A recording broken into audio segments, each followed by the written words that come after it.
प्राचीन समय में एक नगर में एक साहूकार रहता था। उसकी एक लड़की थी। वह नित्य पीपल देवता की पूजा करती थी।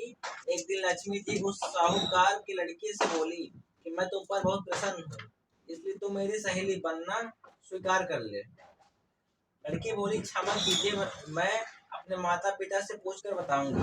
इसके बाद वह अपने माता पिता की आज्ञा प्राप्त कर श्री लक्ष्मी जी की सहेली बन गई। श्री महालक्ष्मी उससे बड़ा प्रेम करती थी। एक दिन महालक्ष्मी जी ने उस लड़की को भोजन जीवने का निमंत्रण दिया। जब लड़की भोजन पाने को गई तो लक्ष्मी जी ने उसे सोने चांदी के बर्तन में खाना खिलाया और सोने की चौकी पर उसे बैठाया और बहुमूल्य दिव्य दुशाला उसे ओढ़ने को दिया। तत्पश्चात लक्ष्मी जी ने कहा कि मैं भी कल तुम्हारे यहाँ चिमनी आऊंगी। लड़की ने स्वीकार कर लिया और अपने माता पिता से सब हाल कहकर सुनाया तो सुनकर उनके माता पिता बहुत प्रसन्न हुए, परंतु लड़की उदास होकर बैठ गई। कारण पूछने पर उसने अपने माता पिता को बताया कि लक्ष्मी जी का पैसा बहुत बड़ा है, मैं उन्हें कैसे संतुष्ट कर सकूंगी।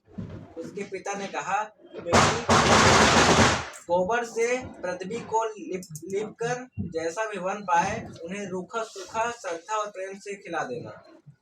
यह बात पिता कहने भी न पाया कि सहसा एक चील मंडराती हुई आई और किसी रानी का हार वहीं डाल गई। यह देख करके साहूकार की लड़की बहुत प्रसन्न हो गई।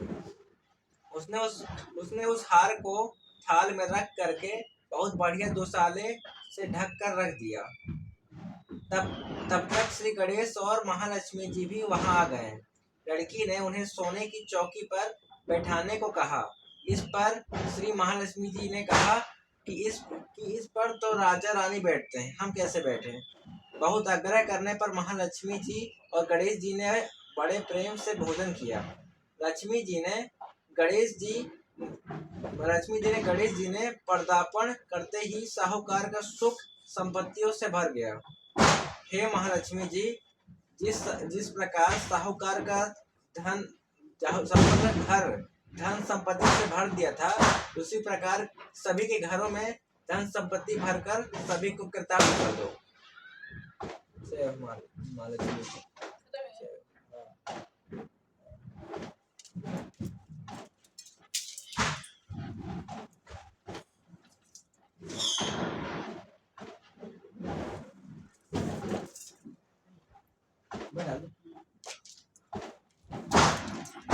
हो गया। कितनी आ रही?